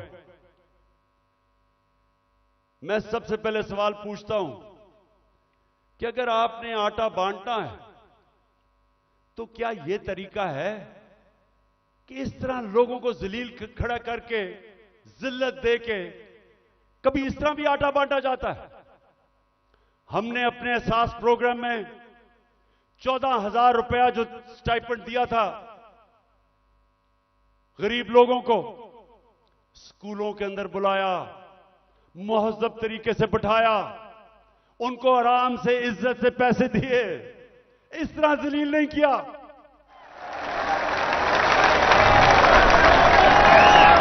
और दूसरा, मैं आज सिर्फ यह सवाल पूछना चाहता हूं कि कौन सी ऐसी चीज, क्या क़यामत आ गई कि हमारे पिछले अप्रैल के अंदर जब हमारी हुकूमत थी 1 किलो आटा 55 रुपए का था, आज 115 रुपए का गवर्नमेंट का रेट है और बाजार में 155 रुपए का मिल रहा है 1 किलो।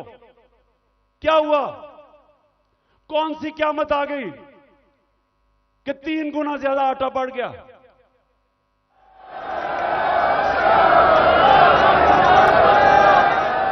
जनरल बाजवा वो आजकल इंटरव्यू देते हैं, तो एक इंटरव्यू में कहा उसने कहा इमरान खान बड़ा खतरनाक था पाकिस्तान के लिए, शायद इसलिए उसने हटाया और इनको ले आया। तो मैं उससे पूछता हूं कि आज जरा मुझे ये सिर्फ इन सवालों का जवाब दे दे कि आज, पहले मैं तेल पे आता हूं, आज दुनिया की आलमी मार्केट के अंदर जो तेल बिक रहा है वो $70 से $75 इस पे तेल बिक रहा है। हमारे दौर में $110 से $115 पे था। अब मुझे यह बताएं कि हम तो 150 रुपए लीटर डीजल और पेट्रोल तकरीबन 150 रुपए का बेच रहे थे, आज क्या हो गया है? आज होता है कि 293 रुपए का डीजल और 272 रुपए का पेट्रोल, तो दुनिया में तो तेल तकरीबन आधा हो गया है। तो हमें यह समझाएं कि आटा भी उस्मानों पे।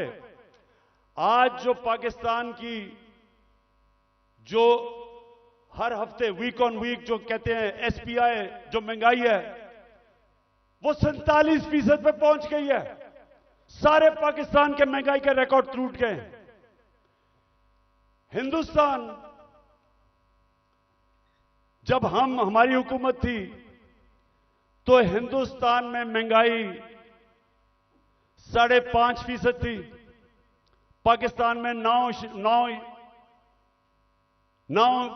10% के करीब थी।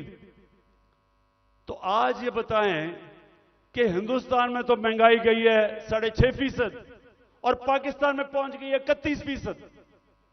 3 गुना ज्यादा महंगाई हो गई है। तो लोगों से पूछे, तनख्वाहदार से पूछे कि उनके ऊपर क्या हुआ। हम जब थे डॉलर, पिछली मार्च में जब इन्होंने नो कॉन्फिडेंस किया था तो डॉलर कितना था? 178 रुपए का, आज पहुंच गया 283 रुपए का। यानी अगर आपके बैंक में पिछली मार्च अप्रैल में आपका 100 रुपया था तो वो 65 रुपया रह गया है। वो जो 100 रुपया था वो सिर्फ आज 65 रुपए की चीजें खरीद सकता है।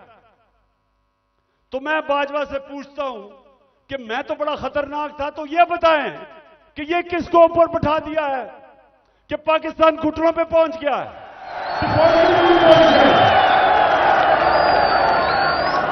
आपको आज से 10 महीने पहले मैंने एक स्टेटमेंट दी थी, समी इब्राहिम के साथ वो इंटरव्यू था।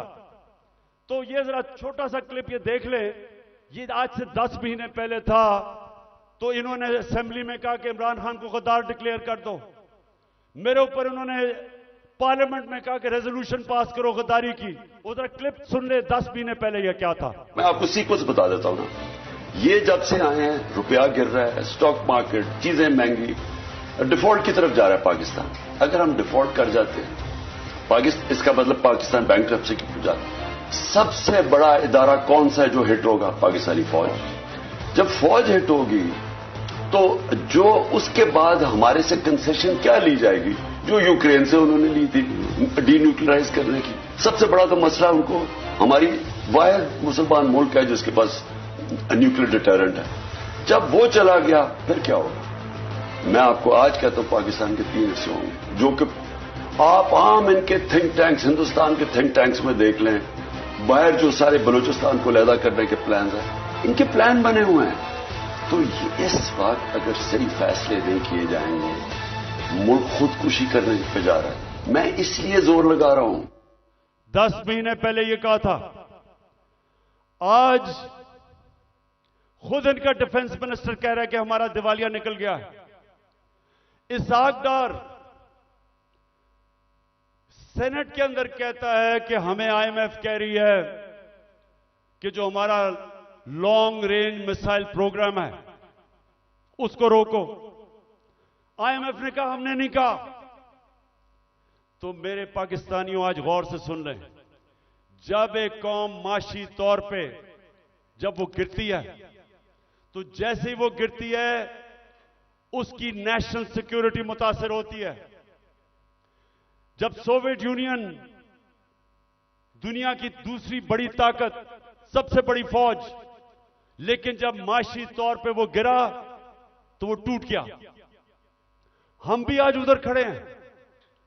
अगर हमने अभी, जो मैं ये अब अगली बात आपसे करना चाहता हूं कि अगर मैं अपनी एस्टैब्लिशमेंट इस सारे पाकिस्तानियों को बताना चाहता हूं कि अगर अभी हमने इस मुल्क को ना संभाला, ये सबके हाथ से निकल जाएगा।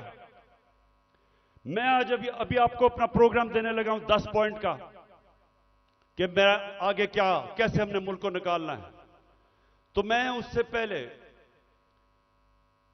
मैं आज पाकिस्तान की एस्टैब्लिशमेंट से सवाल पूछता हूं कि मुझे यह बताएं कि यह तो वाज़ेह है, आपने फैसला किया हुआ है कि इमरान खान के ऊपर लकीर डाली हुई है, हमने जी इमरान खान को जीतने नहीं देना। ये सारा ड्रामा, सब कुछ, इलेक्शन डिले, ये सारा जो मेरे घर के ऊपर वारदात, लोगों को पकड़ा जा रहा है, मकसद एक है कि इमरान खान को हमने इक्तदार में नहीं आने देना। तो मैं आपसे पूछता हूं कि अगर चले ना आने दें, लेकिन अपना बताएं कि आपके पास कोई प्रोग्राम है? क्या आपके पास कोई प्रोग्राम है मुल्क को इस तबाही से निकालने का? क्या कोई रोड मैप है? मैं चैलेंज करता हूं कि ये जो ऊपर लोग बैठे हुए हैं, इनका कोई, ना इनके पास कोई अहलियत है, ना इनके पास नियत है। इन लोगों के तो सारे पैसे बाहर पड़े हैं। ये तो पाकिस्तान से जब मसला आता है ये बाहर भाग जाते हैं। तो इनके पास, अगर आप कोई समझते हैं कि ये मुल्क को संभाल सकेंगे जिस तेजी से हम नीचे जा रहे हैं, तो ये तो नहीं होने लगा। तो क्या आपके पास अगर और कोई प्रोग्राम है तो बताएं।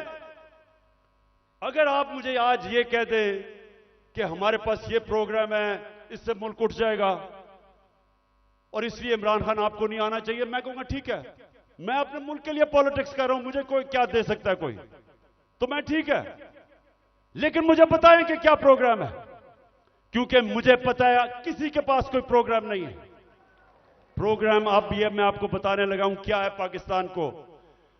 जिधर आज पाकिस्तान पहुंच गया, कोई आसान रास्ता नहीं है इसको इस मुश्किल से निकालने का। अब सारे मुश्किल फैसले हैं, लेकिन मुश्किल फैसले वो कर सकता है जिसके पास पब्लिक मैंडेट हो, जो इलेक्शन से पब्लिक की वोट के जरिए आया हो, जिसको पब्लिक जिस पे एतमाद करे, वो बड़े बड़े फैसले करेगा। वो इस मुल्क को जब तक एक वो जमात जो गवर्नमेंट में आएगी पब्लिक के मैंडेट से, पब्लिक की वोट से, वो पहला कदम होगा।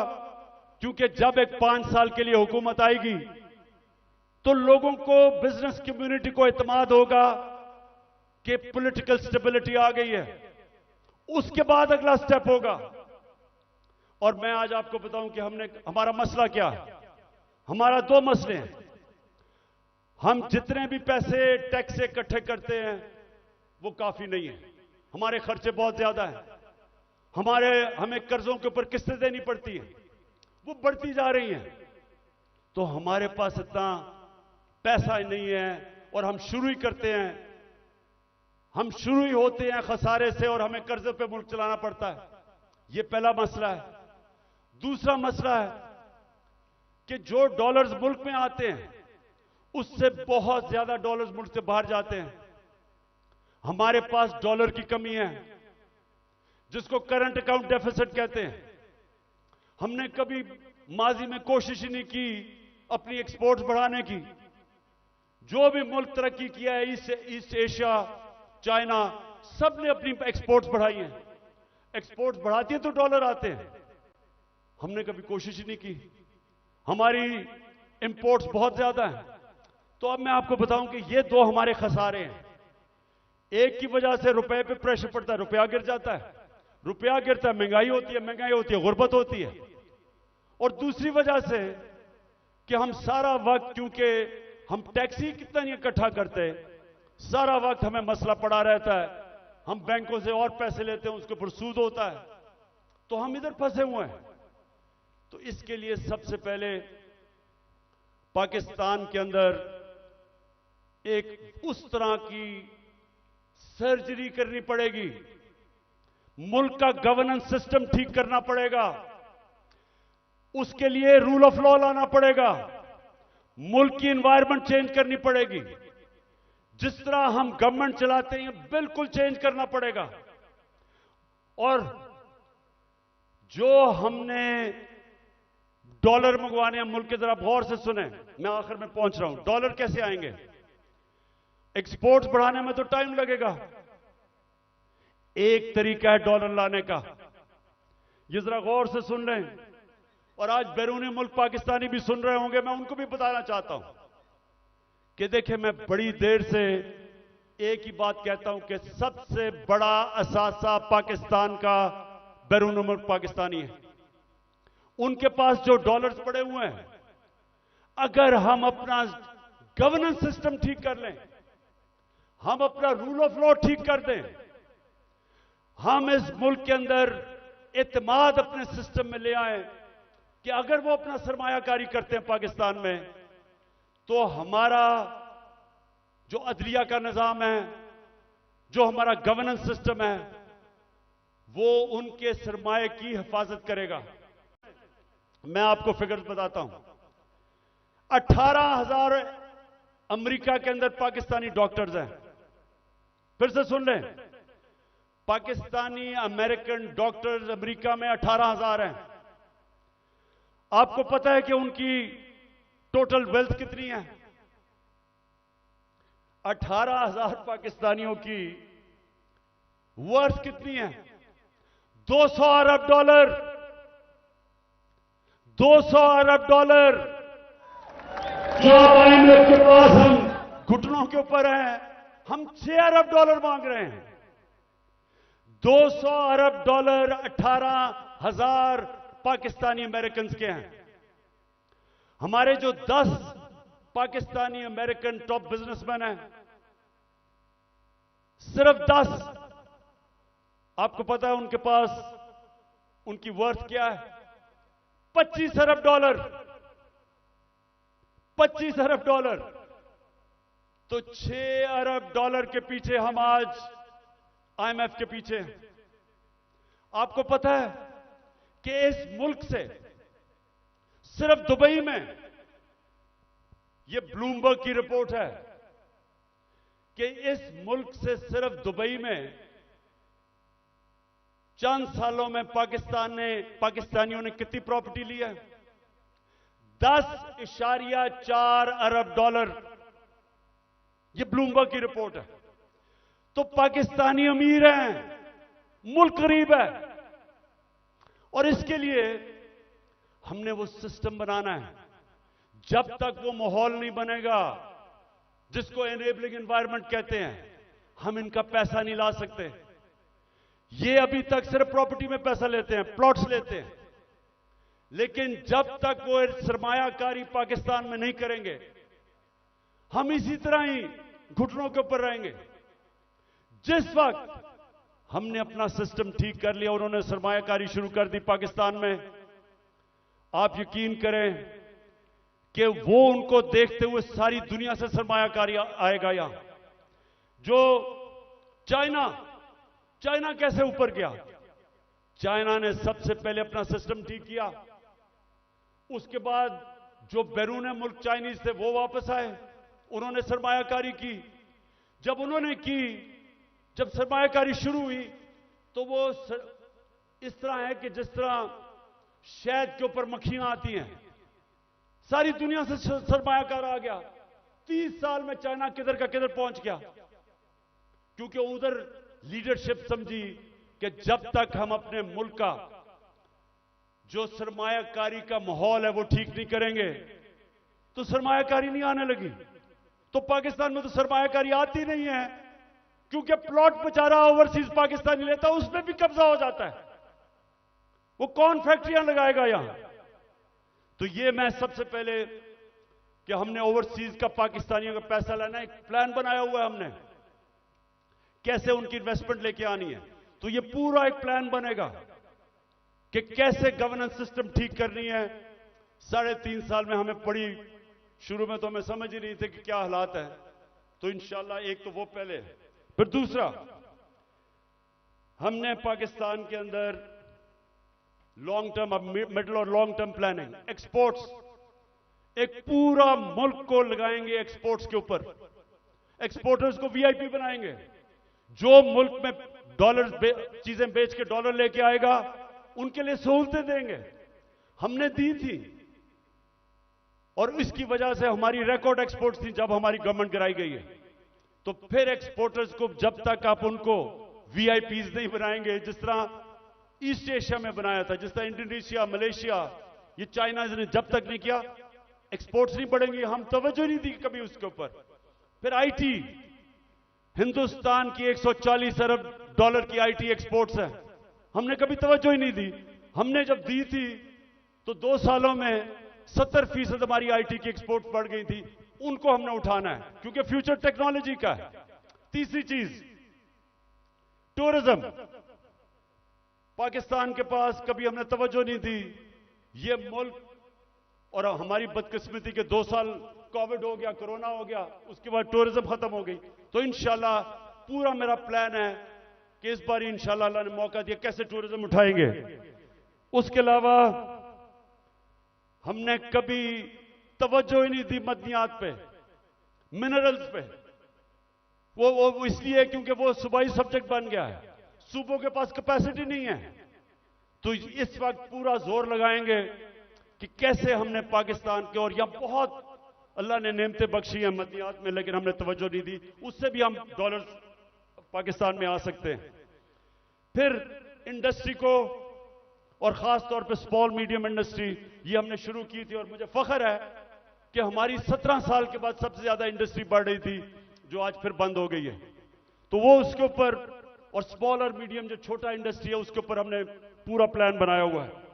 फिर अपनी ज़राअत की हमने सिर्फ प्रोडक्टिविटी बढ़ानी है। चाइना के साथ हमने बात कर ली थी कि कैसे हम पैदावार बढ़ा सकते हैं, और उन्होंने आना था, और बदकिस्मती फिर कोरोना की वजह से 2 साल चाइना बंद हो गया। तो उसका पूरा प्लान बना हुआ है। फिर जो बड़े बड़े पीआईए, रेलवे, गवर्नमेंट कॉरपोरेशन, ये सबसे ज्यादा नुकसान करती हैं पाकिस्तान में। जो हमारा जो पैसा आवाम पे खर्च होना चाहिए वो नुकसान पे चला जाता है। इनको रीस्ट्रक्चर करना है। ये भी हम आखिर में बना था, लेकिन हमारी गवर्नमेंट चली गई। इसका पूरा प्लान है। और फिर कैसे हमने अपने टैक्स कलेक्शन बढ़ाना है। अब ये जरा सुन लें, इस वक्त 22 करोड़ पाकिस्तानियों में सिर्फ 25 लाख टैक्स देने वाले हैं। 22 करोड़ पाकिस्तानियों में 25 लाख टैक्स देने वाले हैं। हमने नादरा के साथ मिलकर आइडेंटिफाई किए 4 करोड़ टैक्स देने वाले, उनके हमने टेक्नोलॉजी का इस्तेमाल करके हमने पता चलवाया कि इतने ज्यादा टैक्स पेयर जो पैसे नहीं देते, उनके लिए, ये मैं अब आखिर में आ रहा हूं, उसके लिए हमने पूरा प्लान बनाया हुआ था, लेकिन फिर हमारी गवर्नमेंट चली गई। लेकिन जब तक हम अपना टैक्स बेस नहीं बढ़ाएंगे, जब तक हमारा टैक्स नहीं बढ़ेगा, मुल्क आगे नहीं चल सकता। तो इंशाल्लाह उसका पूरा हमारा प्लान है। उससे मैं ये भी बता दूं कि हमने रिकॉर्ड टैक्स इकट्ठा किया था अपने दौर में। और फिर मनी लॉन्ड्रिंग, ये देखें हमारी जो एलीट है मुल्क की, शायद ही किसी मुल्क में ऐसे हो कि सारी एलीट जो पैसा होता है वो बाहर भेज देती है। प्रॉपर्टीज इनकी बाहर हैं, जिस तरह मैंने दुबई में बताया, लंदन, सारी दुनिया में। तो और ये चोरी का पैसा होता है। तो जब तक हम इसको कंट्रोल नहीं करेंगे, और ये होगा रूल ऑफ लॉ से, जितना हम अपना कानून तकड़ा करेंगे, हम इतना पैसा हमारा मुल्क से बाहर चला जाता है, डॉलर्स बाहर चले जाते हैं चोरी के, हमने वो रोकना है। आखिर में इस दौरान जो मुश्किल वक्त है, आज कमजोर तबका हमारा पिस गया है, तनख्वाहदार हमारा पिस गया महंगाई की वजह से। तो हमने जो चीजें शुरू की थी उसका मैं आपको बता दूं कि सबसे पहले हमने हेल्थ कार्ड, जो हेल्थ इंश्योरेंस थी, कि हर लोगों के लिए 10 लाख रुपए के लिए हेल्थ इंश्योरेंस हर खानदान के लिए किसी भी अस्पताल में अपना इलाज करवा सके, वो सबसे ज्यादा जो बंद किया गया कई जगहों के ऊपर, वो फिर से हम शुरू करेंगे। क्योंकि ये आजकल के दिनों में, महंगाई के दिनों में, एक बीमारी हो जाती है घर में, सारा घर मकरूज हो जाता है। तो जो हेल्थ कार्ड है वो हमारा पूरा इनिशिएटिव है, और इंशाल्लाह वो नंबर 1 होगा कि हमने अब लोगों को कैसे तहफ़्फ़ुज़ देना है, सोशल प्रोटेक्शन कैसे करनी है। दूसरा, हमने सानिया निश्चित ने एक जबरदस्त प्रोग्राम निकाला है, और वो है हमने अब राशन देना है लोगों को। वो कैसे करना है? हमने अब पूरा डेटाबेस बनाया है। हमने देखा कि कौन कौन से खानदान, उनकी इनकम कितनी है जो मुश्किल में है। तो इसको कहते हैं टारगेटेड सब्सिडी। पूरा प्लान ये है कि उनको डायरेक्ट हम पैसा देंगे, ताकि जो गरीब लोग हैं उनको, जो कमजोर हैं, जो मुस्तक हैं, उनको डायरेक्ट पैसा मिले। आजकल के मुश्किल दिनों में उनको खाने पीने की इतनी चीजें महंगी हैं। तो एक ये पूरा प्रोग्राम हमारा बना हुआ है। फिर हमने नौजवानों को लोन्स देने हैं, सूद के बगैर कर्जे, ताकि वो अपनी बिजनेस शुरू कर दे। हमने कामयाब जवान में काफी किया था, लेकिन इंशाल्लाह उसको अब और आगे लेके जाएंगे। फिर घर बनाने के लिए, तनख्वाहदार तबकों के लिए हमने पहली दफा पाकिस्तान में घर बनाने के लिए हाउस फाइनेंसिंग शुरू की थी। सस्ते सूद के ऊपर कर्जे, यानी अगर, क्योंकि कैश तो लोगों के पास होता नहीं है, लेकिन जितने पैसे लोग किराए पे दे रहे हैं वही किस्त बन जाए और उसी में घर उनका हो जाए। तो ये हमने पूरा स्कीम शुरू की थी, फिर से करेंगे, क्योंकि तनख्वाहदार लोगों के लिए अपना घर बनाना नामुमकिन है, वो फिर से शुरू करेंगे। फिर कच्ची आबादी, इतनी ज्यादा कच्ची आबादियां हो गई हैं।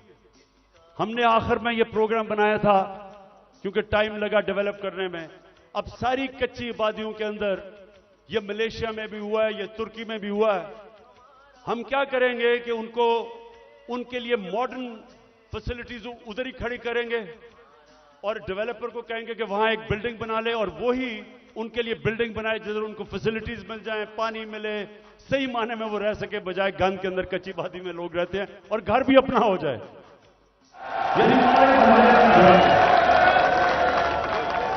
ये मेरा बड़ा देर से प्रोग्राम था, इस्लामाबाद में हम शुरू करने लगे थे, लेकिन देर हो गई।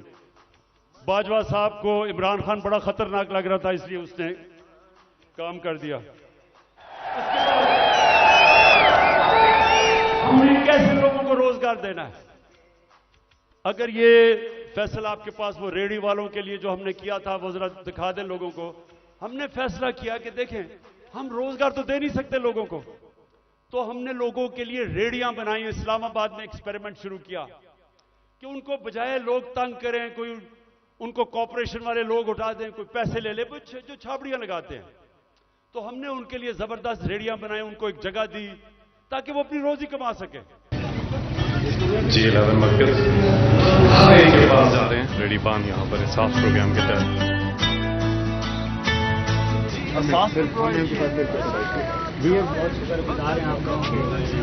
हमारे बारे में इतना कुछ सोचा सर भी आप लोगों ने?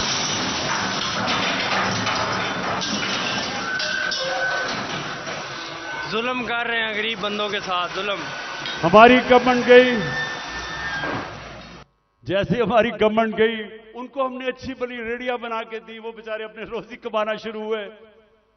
ये इंपोर्टेड हुकूमत ने वो सारी रेडियां आपके सामने खत्म की। देखिए न्यूयॉर्क आप जाएं, पता नहीं कितने आप में से लोग गए हैं, वहां हर जगह पे उन्होंने अपनी अपनी स्टॉल्स लगाए होते हैं सड़कों के ऊपर और रोजगार कमा रहे होते हैं, उनको इजाजत होती है। हम क्यों नहीं करते?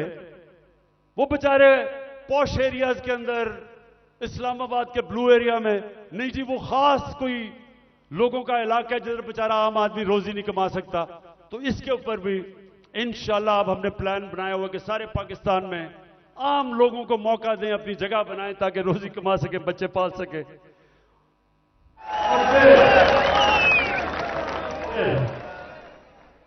जो हमारे घर के मुलाजिम हैं, मेरे पाकिस्तानियों, मेरे नबी सल्लल्लाहु अलैहि वसल्लम ने जब गुलामी खत्म करने का शुरू किया तो उन्होंने क्या किया? उन्होंने कहा कि जो आपके घर में गुलाम है उनको इस तरह रखो कि जैसे वो आपके घर में आपकी फैमिली है, उनको वही खाना खिलाओ, उनको अच्छी तरह रखो। ये उन्होंने पहला कदम उठाया था कि उनको इंसान समझो, उनके भी हुकूक हैं। मैं जब बरतानिया गया तो उधर मैंने पहली दफा देखा कि जब किसी के भी घर में कोई काम करने आता है तो उसका कॉन्ट्रैक्ट होता है, कितनी देर काम करेगा, छुट्टी कब मिलेगी, तनख्वाह कितनी होगी, ये कॉन्ट्रैक्ट साइन होता है।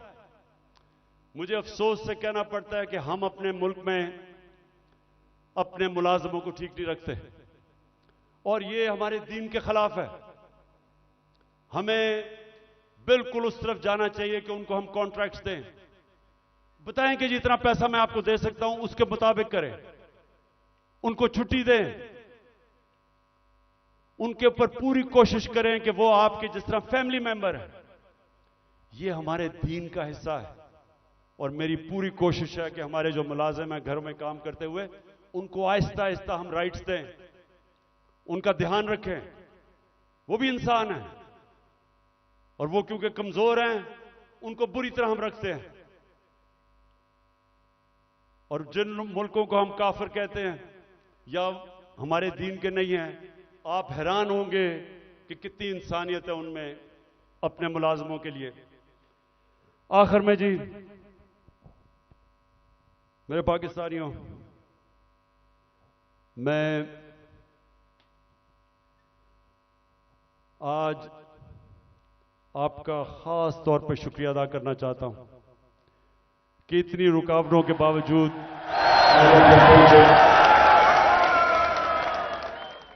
मैं आज फिर से अपने मुल्क में जो इस वक्त ताकत में है उन सबको पैगाम देना चाहता हूं कि देखें, जिस तरफ हमारा मुल्क जा रहा है, मैं फिर से कहता हूं, मुझे खौफ है कि ये उधर पहुंच जाएगा जिधर कोई भी इसको रोक नहीं सकेगा।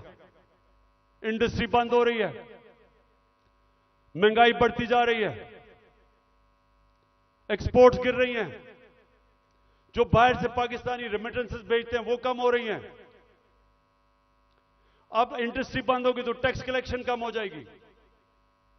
तो क्या इनका सिर्फ इस वक्त तो एक ही है कि कहीं से कर्जा मिल जाए। कर्जे बढ़ते जा रहे हैं, आमदनी सुकड़ती जा रही है। एक घर जब उसमें मुश्किल वक्त आता है, उसके ऊपर कर्जा चढ़ जाता है, तो वो क्या करता है? वो अपने खर्चे कम करता है, अपनी आमदनी बढ़ाने की कोशिश करता है। हमारी तो आमदनी सुकड़ती जा रही है। तो मैं आज सबको कहना चाहता हूं कि अगर आप मुझे यह बता दें कि इस दलदल से निकलने के लिए हमारे पास स्वाय साफ और शफाफ इलेक्शन की कोई और प्लान है तो मुझे बता दें। और कोई आपके पास प्रोग्राम नहीं है। इस वक्त सिर्फ प्रोग्राम बना हुआ है कि इमरान खान को बाहर कैसे करना है। फिर से मैं कहता हूं, कोई तो आपके पास प्रोग्राम होगा। एक तेजी से तबाही की तरफ मुल्क जा रहा है। कहीं बाहर के तबसरे पढ़ लें, हिंदुस्तान का टीवी देख लें, वो क्या कहते हैं पाकिस्तान के मुताबिक तंज कर रहे हैं। लेकिन हम सिर्फ यहां सारे जो साहिब इख्तिदार हैं बस एक ही ज़हन में है कि जी इमरान खान को बाहर कैसे रखना है। तो मैं फिर से आज अब सबको अपील करता हूं कि हमारे पास वक्त कम है। मुझे कहते हैं जी इलेक्शन डिले कर दें अक्टूबर तक। मुझे एक चीज बता दें कि अक्टूबर में इलेक्शन करवाने से मुल्क को क्या फायदा होगा। मुझे यह कन्विंस कर दें कि अगर इलेक्शन डिले होता है तो मुल्क तब तक संभल जाएगा। मुल्क तो नीचे जा रहा है, हल कोई है नहीं, लेकिन सिर्फ इसलिए कि डरे हुए हारने से इलेक्शन नहीं करवाना। तो मैं अपनी सारी कौम को भी आज कहना चाहता हूं कि पाकिस्तानियों, आपने याद रखना है कि आपने किसी सूरत जालिम के सामने सर नहीं झुकाना। आपने अपनी आजादी के लिए ये जो खौफ का बुत है इसको तोड़ना है। ये जो पकड़ धकड़ तशद्दुद करना, रेंजर्स ले आए कि जी पुलिस नहीं तो रेंजर्स आ जाएं, क्या इससे मुल्क ठीक हो जाएगा? क्या इससे लोग डर जाएंगे? लोगों ने नहीं अब डरना। ये जितना आप ये जुल्म करेंगे लोगों की नफरतें बढ़ेंगी। जो निकलता है, जो जिसको आप तशद्दुद करके जब वो निकलता है उसके अंदर नफरत भरी होती है। मुझे तो पहली दफा पता चला कि जब मुझे एक बलूचिस्तान में मिनिस्टर ने कहा, उसने कहा इमरान खान खुदा के वास्ते अपने लोगों को बताओ कि ये जो हमारे लोगों को पकड़ के तशद्दुद टॉर्चर करते हैं, वो जब वापस जाता है सारा का सारा गांव खिलाफ हो जाता है। वो कहता है जब वो उसकी जिस तरह उस बेचारे को जिले शाह को कत्ल किया, अगर कत्ल करते हैं जब उसकी जो डेड बॉडी मिलती है फिर सब के खिलाफ हो जाते हैं। ये तो कहता सारी कौम को ही खिलाफ कर रहे हो। कभी यह भी तरीका है कि इंसानों को भेड़ बकरियों की तरह डंडे मार के लाइन में करो? इंसान ऐसे नहीं होते। इंसान को समझाना पड़ता है, दिल और दिमाग की जंग होती है। ये डंडे से कोई आज तक नहीं ठीक हुआ। और ये जो खौफ फैलाया हुआ है कि जी हम ये कर देंगे, हम आपको ये मार देंगे, हमने ये कर दिया, फिर से हमला होने लगा है। देखें, आखिर में मैं आपको ये बात बता दूं, आज है 25 हो चुकी है। 25 मार्च को पाकिस्तान वर्ल्ड कप जीता था। मेरी जितनी सारी टीम थी, मेरी सारी टीम, और वो अभी सारे लोग क्रिकेट के ऊपर बातचीत करते हैं, कभी उनसे पूछें, सारी टीम दिल हार चुकी थी। सबका क्या था, हम इतना बुरा हमारा हालात थे, सबने कहा कि हम नहीं जीत सकते। अभी भी किसी टीम वालों से पूछ लें, एक आदमी था जो कहता था अभी हम जीतेंगे, और वो आपके सामने खड़ा है।